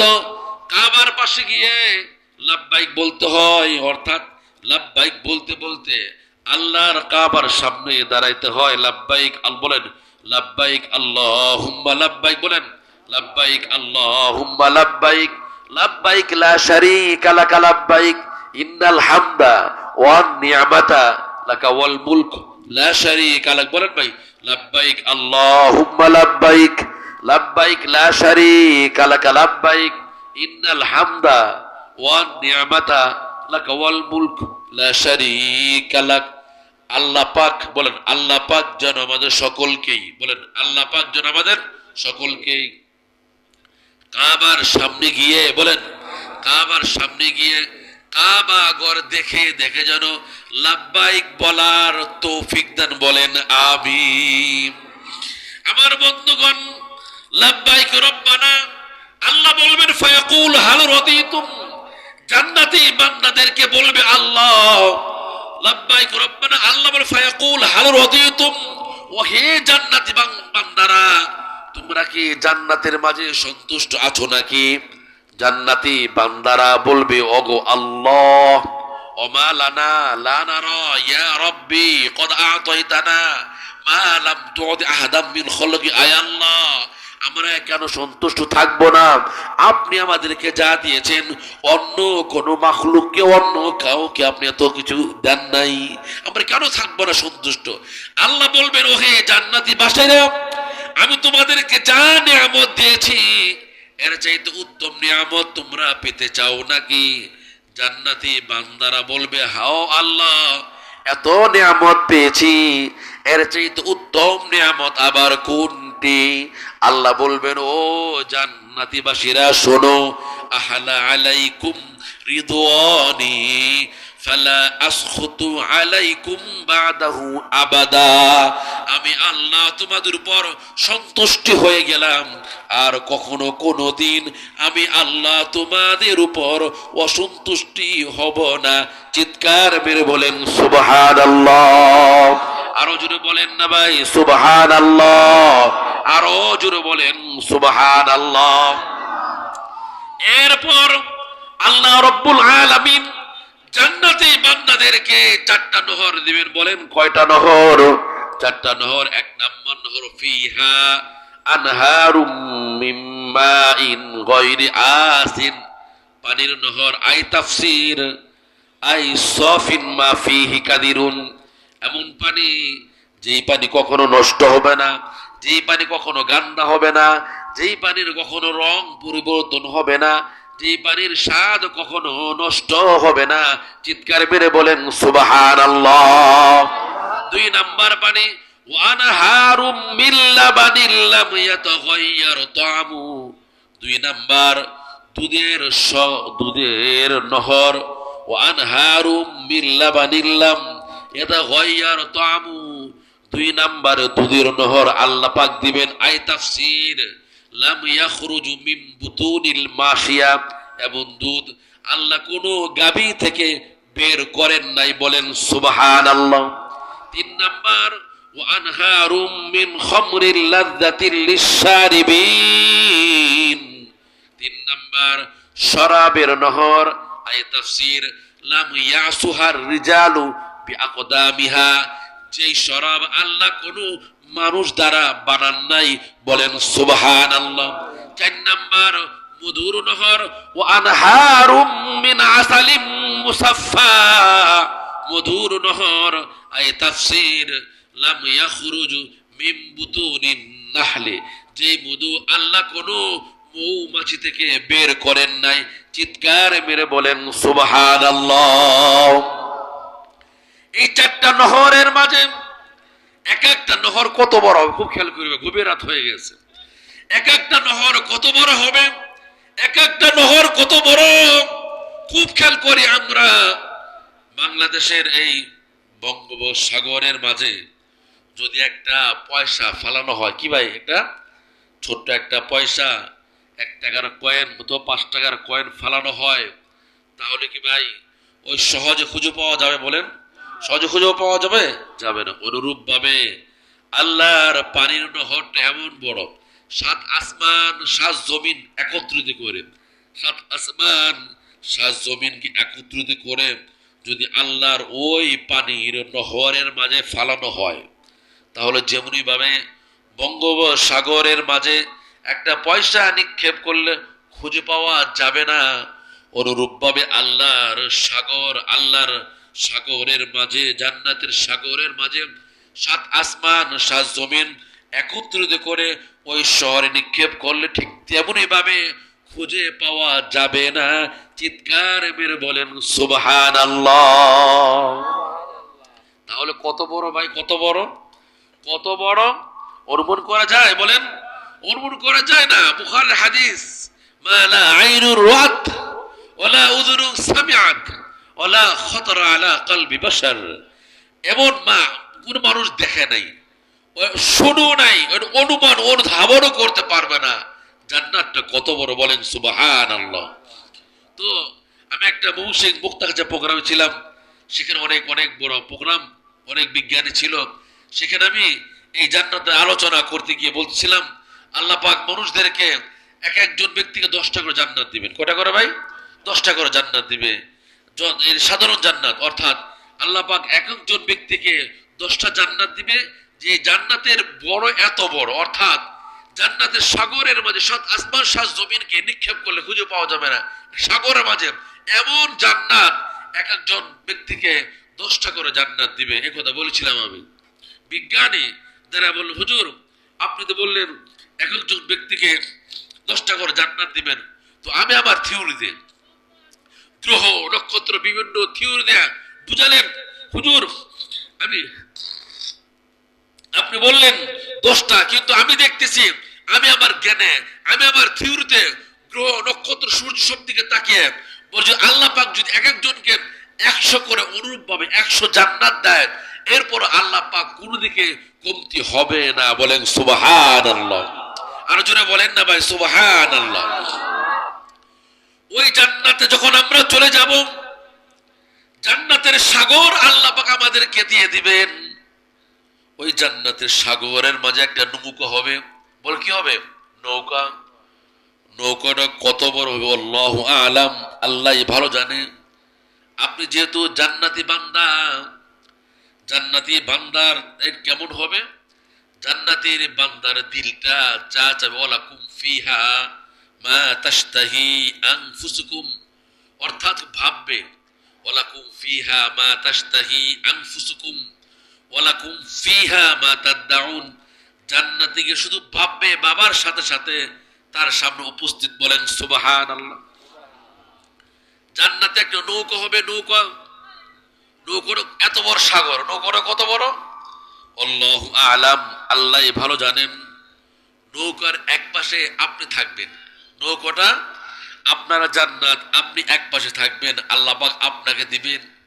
নৌকার এক পাশে আপনি থাকবেন, আর এক পাশে আল্লাহ পাক আপনার জন্য জান্নাতের হুর গিলমান আর এক পাশে বসবেন। বলেন সুবহানাল্লাহ। জান্নাতের সাগরের মাঝে আপনি এক পাশে, আপনার প্রিয়জন আর এক পাশে। জান্নাতের সাগরের মাঝে আপনি এখন আছেন। এমন সময় জান্নাত থেকে একটা বাতাস আসবে, মুসিরা নামক বাতাস। ওই বাতাসের কারণে জান্নাতের সাগরের মাঝে ছোট ছোট ঢেউ হবে। ও ঢেউর কারণে জান্নাতের নৌকাটা লড়তে থাকবে। ওই জান্নাতের বাতাসে জান্নাতীর হুর গিলমান, জান্নাতি মেয়ের লাল ওড়নাটা উড়তে থাকবে। বলেন সুবহানাল্লাহ। আরো জোরে বলেন না ভাই সুবহানাল্লাহ। ওই জান্নাত পাওয়ার পর দুনিয়ার বুকে আপনি মাছ ধরার জন্য নদীর ধারে বসে থাকেন। জান্নাতের মাঝে যখন বাতাসটা আসবে, আপনি আপনার প্রিয়জনের সাথে কথা বলবেন। প্রিয়জনের সাথে কথা বলা যে কি মজা, একমাত্র যারা বলেছেন তারাই জানেন। জান্নাতের প্রিয়জন পেয়ে যাবেন, জান্নাতের বাতাস, জান্নাতি দোলনা।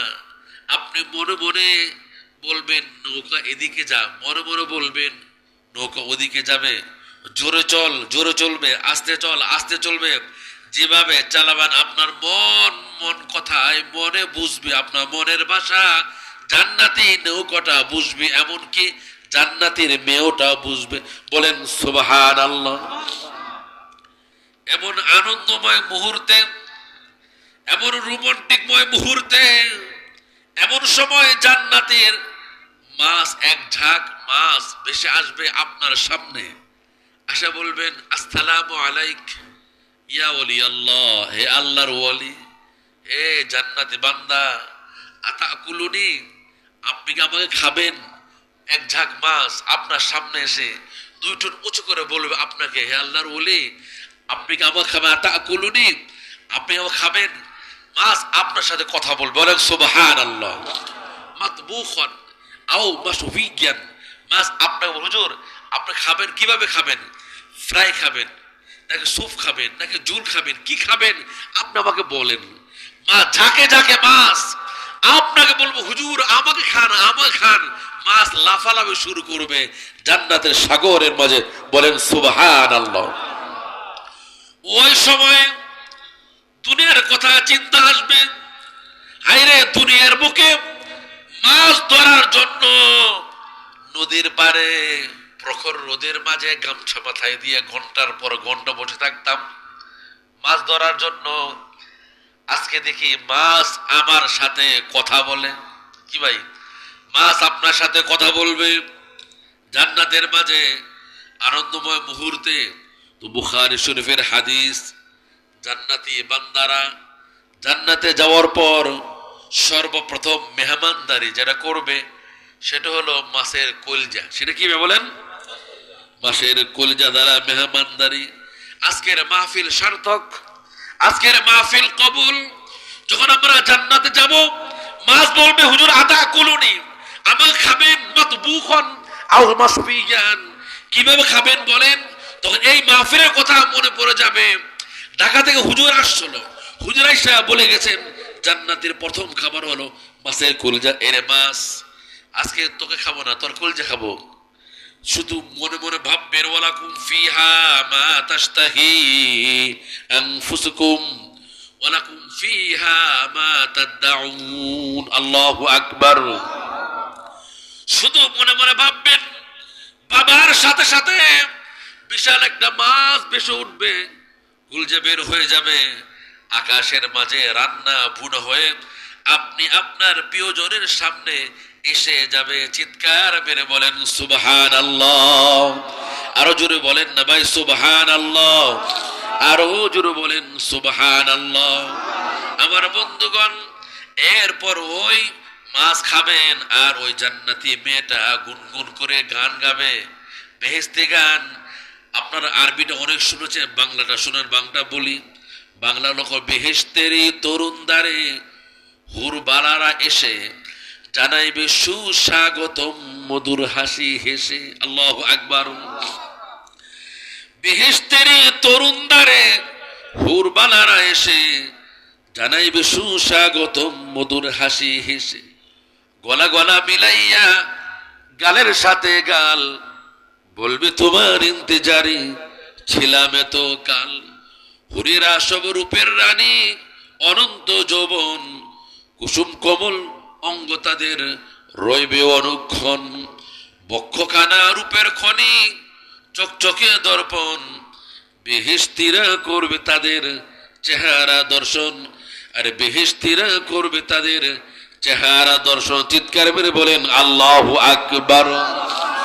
আমার বন্ধুগণ, এই রোমান্টিকময় মুহূর্তে মাছের কলজা খাবেন।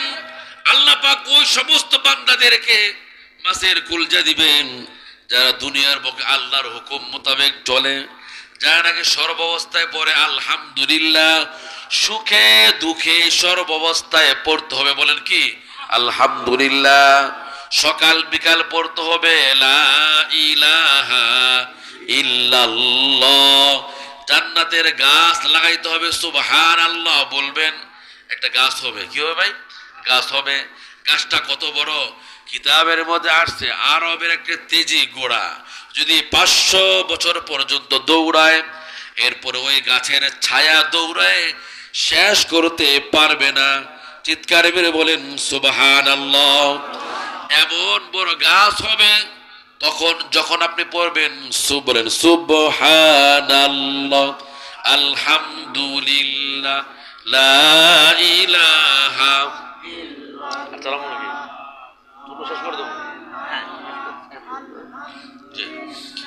লা ইলাহা ইল্লাল্লাহ, জোরে সুবহানাল্লাহ, আলহামদুলিল্লাহ, লা ইলাহা ইল্লাল্লাহ, জোরে সুবহানাল্লাহ, আলহামদুলিল্লাহ, লা ইলাহা ইল্লাল্লাহ, লা ইলাহা ইল্লাল্লাহু মুহাম্মাদুর রাসূলুল্লাহ সাল্লাল্লাহু আলাইহি ওয়াসাল্লাম। তো আজকের আলোচনা থেকে আমরা শিক্ষা নেব এটাই, আমরা সর্বাবস্থায় দুঃখে সুখে যেভাবে থাকি না পড়বো কি ভাই? আলহামদুলিল্লাহ। সকাল বিকাল জিকির সুবহানাল্লাহ, আলহামদুলিল্লাহ, লা ইলাহা ইল্লাল্লাহ। পাঁচ ওয়াক্ত নামাজ আমরা ছাড়বো না ইনশাআল্লাহ ভাই। আল্লাহ পাক সকলকে যে সমস্ত কথা হলো আল্লাহ পাক আমাদের সকলকে আমল করার তৌফিক দেন, বলেন আমিন। সকল দুরূদ শরীফ পড়ে আল্লাহুম্মা সাল্লি আলা মুহাম্মাদ ওয়া আলা আলি মুহাম্মাদ কামা শুন তখন বলবেন না কিছু বললেন থাক ওনাকে তুমি যেতে। আলহামদুলিল্লাহ, কিছুক্ষণের মধ্যে আমাদের মোনাজাত অনুষ্ঠিত হবে। মোনাজাতের মাধ্যমেই আমাদের বল্লভপঞ্জিকা জামে মসজিদের ৭ম তাফসীর কোরআন মাহফিল সমাপ্ত ঘটবে। আমাদের প্রধান অতিথি যেহেতু প্রধান মেহমান একজন মুসাফির মানুষ, রাসূল কারীম সাল্লাল্লাহু আলাইহি ওয়াসাল্লাম বলতেছে মুসাফিরের দোয়া আল্লাহ তাআলা প্রত্যাখ্যান করেন না। মুসাফিরের দোয়া কবুল হয় সেই আলোকে অত্র এলাকার অনেক মানুষ অসুস্থতা রয়েছে। বিশেষ করে আমার কামরু ভাই একজন যুবক মানুষ, তিনি দীর্ঘদিন হচ্ছে একদম বিছানায় পড়ে গেছে, তার জন্য দোয়া করবেন। আমাদের প্রবাসী ভাই তারা কিছু অর্থ আমাদের এই মাহফিল দিয়ে সাহায্য করেছেন এবং গতকালকে যে মাহফিলটা ছিল তারা এককভাবে দিয়েছেন, তারা দোয়া চেয়েছেন এবং আজকেও তারা ওখান থেকে তারা আলহামদুলিল্লাহ যথেষ্ট পরিমাণ আজকের এই মাহফিলের জন্য বল্লভপঞ্জিকা জামে মসজিদের উন্নয়নের জন্য, যদিবা তারা দেশের বাইরে কিন্তু তাদের অন্তরটা মনটা কিন্তু গ্রামেই পড়ে আছে, যার কারণে তারা তাদের পরিশ্রমে পারিশ্রমিক পয়সা এই মাহফিলকে কেন্দ্র করে মসজিদ উন্নয়নের জন্য তারা হাত বাড়িয়েছেন। হুজুর তাদের জন্য দোয়া করবেন খাস করে। পাশাপাশি আমাদের থেকে যারা চিরতরে বিদায় নিয়ে চলে গেছেন অত্র এলাকার যে সমস্ত মানুষ, তাদের জন্য দোয়া করবেন। অত্র এলাকার যারা নামাজি আছেন তাদের নামাজটা আরো সুন্দর হয়, যারা বেনামাজি আছে তারা যেন নামাজমুখী হয় ইত্যাদি সব মিলাই আপনি যেহেতু মুসাফির মানুষ, আপনি আমাদের সকলের কল্যাণের জন্য দোয়া করবেন। এক আর দ্বিতীয়ত হচ্ছে মনে হয় প্যান্ডেল মধ্যে মনে হয় টাকা আদায় হয় নাই না, যে আপনারা যে যা পারেন আদায় আশিক উঠে পড়ো, যে যা পারেন 5 টাকা 10 টাকা 20 টাকা যেহেতু আদায় হয় নাই, এখন আদায়ের মধ্যেই আমরা সূরা ফাতিহা সূরা ইখলাস আমরা পড়তে থাকি। আমাদের মুসাফির মানুষ তিনি অবশ্যই আল্লাহ তাআলা হয়তো তার দোয়া যদি কবুল করে না, তবে আজকে এই মাহফিলটা সার্থক আমি মনে করি। তো তার মুনাজাতের মাধ্যমেই আজকের এই ৭ম তাফসীরুল কোরআন মাহফিল সমাপ্ত হবে ইনশাআল্লাহ। আমরা সকলে একবার সূরা ফাতিহা পড়ি, 3 বার সূরা ইখলাস পড়ি। আউযু বিল্লাহি মিনাশ শাইতানির রাজীম। বিসমিল্লাহির রহমানির রহিম। আলহামদুলিল্লাহি রাব্বিল আলামিন আর রহমানির রহিম মালিক ইয়াউমিদ্দিন ইয়াকা না'বুদু ওয়া ইয়াকা নাস্তাঈন ইহদিনাস সিরাতাল মুস্তাকিম সিরাতাল লাযীনা আন'আমতা আলাইহিম গায়রিল মাগদুবি আলাইহিম ওয়ালাদ-দাল্লিন আমিন। বিসমিল্লাহির রহমানির রহিম। قل هو الله أحد الله الصمد لم يلد ولم يولد ولم يكن له كفوا أحد بسم الله الرحمن الرحيم قل هو الله أحد الله الصمد لم يلد ولم يولد ولم يكن له كفوا أحد بسم الله الرحمن الرحيم قل هو الله أحد الله الصمد لم يلد ولم يولد ولم يكن له كفوا أحد اللهم صل على محمد وعلى آل محمد كما صليت على إبراهيم وعلى آل إبراهيم إنك حميد مجيد اللهم بارك على محمد وعلى آل محمد كما باركت على إبراهيم وعلى آل إبراهيم إنك حميد مجيد সকলেই প্রাণ ভরে দোয়া করব আমাদের হতে পারে আজকেই আমাদের জীবনের শেষ মাহফিল শুরুতেই বলেছি কথাটা তার কারণ গত বছর যারা মাহফিলে উপস্থিত হয়েছেন আজকে অনেকে তারা নাই আগামী বছর আবার আমরা এই প্যান্ডেল বসতে পারবো কারো কোনো গ্যারান্টি নাই এই জন্য জীবনের শেষ মাহফিল মনে করে দোয়া করা অন্যের জন্য বেশি বেশি দোয়া করা অন্যের জন্য বেশি বেশি দোয়া করলে আল্লাহ পাক নিজের দোয়াটাই কবুল করে নেয় দোয়ার মাঝে কখনো বখিলামি করতে নাই আর দোয়া মুখুল ইবাদা দোয়া হলো ইবাদতুল মগজ বিশেষ করে বল্লভপুর যে কে জামে মসজিদের উন্নয়নের জন্য যারা দান করেছেন তারা নিজেদের জীবনকে ধন্য মনে করবেন আমরা অনেকেই মনে করি কারণ হুজুরা খেলে টাকা চায় ঠিক না কারণ হুজুরা খেলে টাকা চায় তো হুজুররা টাকা চায় এটা আপনার লাভের জন্য কার লাভের জন্য ভাই আপনার লাভের জন্য তার কারণ আমি হাদিসটা শুরুতেই বলেছিলাম অসদকাত বুরহানুন দান সদকা একটা দলিল এটা কি ভাই দলিল আর দান করলে আসখি করিবুম মিনাল্লাহ করিবুম মিনাল জান্নাহ বাঈদুম মিনান নার দান করলে ওই ব্যক্তিটা আল্লাহর নিকটবর্তী জান্নাতের নিকটবর্তী জাহান্নাম থেকে অনেক দূর সরে যায় এটা লাভ না ভাই আপনাদের লাভের জন্যই এই জন্য যে যখন দান করেন মন খারাপ করবেন না কখনো দিতে পারাটা এটা নিজেকে ধন্য মনে করবে আমি দিতে পেরেছি দিতে পারা নিজেকে ধন্য মনে করবেন আল্লাহ পাক দেখবেন কোত্থেকে আপনার রিজিক বাড়ায় দিবে আপনি নিজে কল্পনাও করতে পারবেন না আল্লাহ পাক সকলকেই বেশি বেশি দান করা তৌফিক দান যারা দুনিয়ার বুক থেকে চলে গেছেন আল্লাহ পাক সকলকে জান্নাতুল ফিরদৌস নসিব করে বলেন আমিন আলহামদুলিল্লাহ রাব্বিল আলামিন ربنا ظلمنا أنفسنا وإن لم تغفر لنا وترحمنا لنكونن من الخاسرين ربنا لا تزغ قلوبنا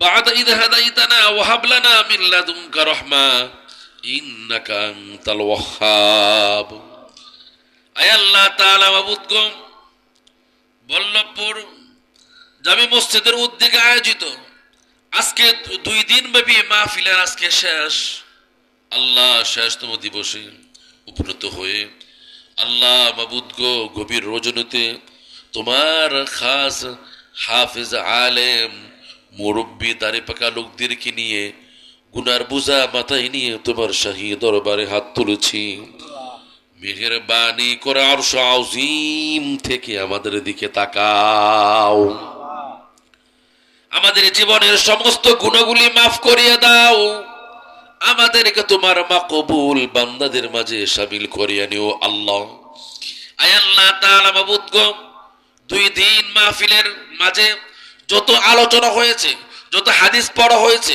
যত কোরআন তেলাওয়াত করা হয়েছে যত নেকের কাজ করা হয়েছে আয় আল্লাহ মাবুদগো যা কিছু করা হয়েছে ওই সব কিছুই পড়ার মাঝে বলার মাঝে যত সব হয়েছে লক্ষ কোটি কোটি গুণ বাড়িয়ে দিয়ে বিশ্ব নবী কিয়ামতের দিন আমাদের সুপারিশকারী নবী জনাবে মুহাম্মদুর রাসূলুল্লাহ সাল্লাল্লাহু আলাইহি ওয়াসাল্লামের রূহ মুবারক পৌঁছায়া দাও तमाम পৃথিবীর মাটির নিচে যত মুমিন মুমিনা শুয়ে আছেন আল্লাহ তুমি তাদের প্রত্যেক আরওয়াহ পর সব পৌঁছে দাও হে আল্লাহ তাআলা তুমি আমাদের প্রত্যেক পিতা মাতার কবরের মাঝে আজকের সবগুলো তুমি পৌঁছে দাও। আয় আল্লাহ তাআলা মাবুদ গো, তোমার কাছে দোয়া করি আল্লাহ তুমি মাহফিলকে কবুল করিয়া নাও, মাহফিল যত শ্রোতা সকলকে কবুল করিয়া নাও, এলাকাবাসীকে কবুল করিয়া নাও, মসজিদ কমিটি যারা আছে সকলকে কবুল করে নিও রে মাওলা। ও আল্লাহ মাবুদ গো, তোমার কাছে দোয়া করি আল্লাহ যারা দান করেছেন দানটা কিয়ামতের দিন দলিল বানাইয়া সামনে দিও রে মাওলা। যারা দান করে না দান করা তৌফিক দাও, যারা দান করেছে তাদের ধন বাড়িয়ে দাও আল্লাহ। তুমি মসজিদকে উন্নত করিয়া দিও রে মাওলা, এলাকাবাসী সকলকে তুমি কবুল করিয়া নাও, মসজিদের মুসল্লিদেরকে কবুল করিয়া নিও রে মাওলা। ও আল্লাহ অনেকে দোয়া চেয়েছেন অসুস্থ, আয় আল্লাহ অনেকে দুনিয়ার বুক থেকে চলে গিয়েছেন, যারা অসুস্থ রয়েছেন মাবুদ তোমার কাছে দোয়া করি আল্লাহ। এই বল্লভপুর এলাকার অনেকে অসুস্থ রয়েছেন, অনেকে দোয়া চেয়েছেন, অনেকে দোয়া চান নাই আল্লাহ গো, তোমার কাছে দোয়া করে মাহফিল আওয়াজ যে পর্যন্ত যায় বা যায় না আল্লাহ, ও আল্লাহ তোমার কাছে দোয়া করে মাবুদ যত অসুস্থ তোমার বান্দা বান্দি রয়েছে আল্লাহ সকলকেই সুস্থতা দান করিয়া দিও রে মাওলা। আয় আল্লাহ তাআলা মাবুদ অনেকে দোয়া চেয়েছেন যারা দুনিয়ার বুক থেকে চলে গিয়েছেন, আয় আল্লাহ যারা মাবুদ গো দুনিয়ার বুকে রয়েছেন, ও আল্লাহ আমরা এখানে যারা হাত তুলেছি যাদের মা বাবা দুনিয়ার বুক থেকে চলে গিয়েছেন, আয় আল্লাহ তাআলা মাবুদ গো তোমার কাছে দোয়া করি আল্লাহ আমরা এখানে যারা হাত তুলেছি অনেকের মা নাই, বাবা নাই, দাদা নাই, দাদি না, অন্ধকার কবরে চলে গিয়েছেন আল্লাহ। আয় আল্লাহ মাবুদ গো জীবনের আজকে শেষ মাহফিল হতে পারে রে মাওলা। আয় আল্লাহ তাআলা মাবুদ গো গত বছর অনেকেই এই প্যান্ডেলের নিচে ছিল, আজকে তারা নাই। আগামী বছর মাবুদ গো কে থাকবে কে যাবে আমাদের কারো কোনো জানা নাই রে মাওলা। আয় আল্লাহ তাআলা মাবুদ গো তোমার কাছে দোয়া করি আল্লাহ যারা দুনিয়ার বুক থেকে চলে গিয়েছেন আত্মীয় স্বজন, যারা দোয়া চেয়েছেন আল্লাহ জান্নাতি না জাহান্নামী কিছুই জানি না রে মাওলা। ও আল্লাহ মানুষের কি ক্ষমতা দেখায়, মুহূর্তের মাঝে সেকেন্ডের মাঝে আমেরিকা লন্ডন সব জায়গায় খবর নিতে পারে, 3.5 হাত মাটির নিচে খবর নেওয়ার ক্ষমতা নাই রে মাওলা। ও আল্লাহ তুমি খবর নিতে পারো, এই জন্য আল্লাহ তোমাকে বলছি রে মাওলা। ও আল্লাহ তারা জান্নাতি না জাহান্নামী কিছুই জানি না, যদি কোনো গুনাহের কারণে জাহান্নামের আযাবের মাঝে গ্রেফতার হয়ে থাকে আমরা তাদের পক্ষ হয়ে সকলেই মিলে তোমার কাছে দোয়া করি ক্ষমা চাই। ও আল্লাহ তাদের জীবনের সমস্ত গুনাহগুলি মাফ করিয়া দাও, তাদের কবরটাকে জান্নাতের বাগিচা বানিয়ে দাও আল্লাহ, কবর সাথে জান্নাতের সাথে যোগাযোগ করিয়া দিও রে মাওলা। ও আল্লাহ মাবুদ গো আসার একটা সিরিয়াল আছে, যাওয়ার কোনো সিরিয়াল নাই রে মাওলা। ও আল্লাহ দেখা যায় নাতি দাদার লাশ বহন করতেছে, এটাও দেখা যায় দাদা নাতির লাশটা বহন করতেছে রে মাওলা। আয় আল্লাহ তাআলা মাবুদ গো প্রত্যেক দিন ফজরের নামাজ পড়ে যখন বের হই হাঁটার জন্য বের হই তখন শোনা যায় মাইক দিয়ে অমুকে নাই এত কয়টায় জানাজা। ও আল্লাহ আমার এখানে যারা হাত তুলেছি জানি না কার জন্য মসজিদের মাইকটা অপেক্ষা করতেছে রে মাওলা, জানি না কার জন্য মসজিদের কোনায় ওই 4 পালকিটা অপেক্ষা করতেছে রে মাওলা। ও আল্লাহ জানি না কার জন্য ওই সাদা কাপড়ের কাপড়টা বাজেট হয়ে গিয়েছে রে মাওলা, জানি না কার জন্য জনমের মতো গোসল দেওয়ার জন্য বড়ই পাতার নিম পাতার গরম পানি রেডি হচ্ছে রে মাওলা। আল্লাহ তাআলা মাবুদ গো তোমার কাছে দোয়া করি মাবুদ শুধু নিঃশ্বাসটা বের হয়ে যাবে দামি খাট থেকে নিচে শোয়া দিবে, আয় আল্লাহ মাবুদ গো পুরান চাদর দ্বারা ঢেকে দিবে, মাবুদ গো হাতে গড়ি থাকলে গড়ি খুলে নিবে, কুমড়ে কাইতান থাকলে কাইতানটাও খুলে নিবে রে মাওলা। কি ক্ষমতা দেখায়, জনমের মতো গোসল দিয়ে দিবে, বড়ই পাতা নিম পাতার দাঁত খিলাল করবে। ও আল্লাহ, সাদা কাফন পরাবে, মাথায় বান্ধিবে, কোমরে বান্ধিবে, পায়ের মাঝে বান্ধিবে। কেমন দেখা যাবে রে, কেমন দেখা যাবে। আয় আল্লাহ, মাবুদ গো কবরে শোয়া দিবে। মাবুদ গো কোনো বন্ধু বান্ধব নাই। আল্লাহ গো তোমার কাছে দোয়া করে মাবুদ, আজকের মাহফিলকে জরিয়া করে আমাদের সকলকেই জান্নাত দিয়ে দিও রে মাওলা। আয় আল্লাহ তাআলা, মাবুদ গো তোমার কাছে দোয়া করে আল্লাহ, আরেকটা দোয়া, ওই সাদা কাফন দিয়ে আমাদেরকে পেঁচানোর পূর্বে আমাদের সকলকে ইহরামের কাপড় পরার তৌফিক দিয়ে দিও রে মাওলা। ও আল্লাহ, মাত্র 1 সপ্তাহ হয়েছে তোমার ঘর থেকে আসছি, তোমার ঘর কাবাকে 2 হাত দ্বারা ধরেছি রে মাওলা। ও আল্লাহ, ওই হাতটা তোমার কাছে পেতেছি রে মাওলা। আজকের মাহফিল তুমি কবুল করিয়া নাও, আজকের সকল দোয়া আল্লাহ তুমি কবুল করিয়া নাও। যাদের মা বাবা বেঁচে আছেন, মা বাবার খেদমত করার তৌফিক দাও। যাদের মা বাবা বেঁচে নাই, আল্লাহ গো মা বাবাকে জান্নাতুল ফিরদাউস নসিব করিয়া দিও রে মাওলা। ও আল্লাহ, আমাদের আজকের দোয়াকে কবুল করিয়া নাও। আয় আল্লাহ তাআলা, মাবুদ গো তোমার কাছে দোয়া করে মাবুদ, এখানে যারা হাত তুলেছেন, অনেকে মা বোনরাও হাত তুলেছেন, মাবুদ গো প্রত্যেকের মনে যা যা রয়েছে নেক আশা আছে, আল্লাহ তুমি মনের খবর জানো। ইন্নাহু আলিমুম বিদাতিস সুদূর। আল্লাহ প্রত্যেকের মনের সকল নেক আশা আল্লাহ তুমি কবুল করিয়া নাও। আল্লাহুম্মা রাব্বাস সামাওয়াতিস সাব'i ওয়া রাব্বাল আরশিল আযীম, আল্লাহুম্মা কফিনা কুল্লা মুহিম্মিন মিন হাইতু শি'তা ওয়া মিন আইনা শি'তা। হাসবি আল্লাহু লিদীনা, হাসবি আল্লাহু লিদুনিয়ানা, হাসবি আল্লাহু লিমা আহিম্মানা, হাসবি আল্লাহু লিমান বাগা আলাইনা, হাসবি আল্লাহু লিমান হাসাদানা, হাসবি আল্লাহু লিমান কাদানা বিসুইন, হাসবি আল্লাহু ইনদাল মাউত, হাসবি আল্লাহু ইনদাল মাসআলাতি ফিল কবর, হাসবি আল্লাহু ইনদাস সিরাত, হাসবি আল্লাহু ইনদাল মিজান, হাসবি আল্লাহু লা ইলাহা ইল্লাহু আলাইহি তাওয়াক্কালতু ওয়া হুয়া রাব্বুল আরশিল আযীম। হাসবি আল্লাহু নি'মাল ওয়াকিল, নি'মাল মাওলা ওয়া নি'মান নাসির। আল্লাহ, আল্লাহুম্মা নাওবির কুলুবানা বিল কুরআন وزين أخلاقنا بالقرآن ونجنا من النار بالقرآن وأدخلنا في الجنة بالقرآن. اللهم اجعل القرآن لنا في الدنيا قرينا وفي القبر مونسا وعلى الصراط نورا وفي الجنة رفيقا وحجابا وإلى الخيرات كلها دليلا.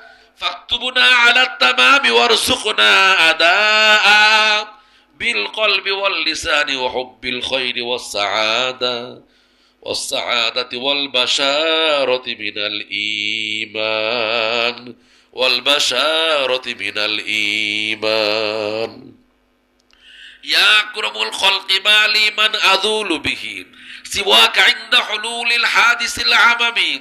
يا رب واجعل رجاعي غير منعكس لديك واجعل حسابي غير منخرم.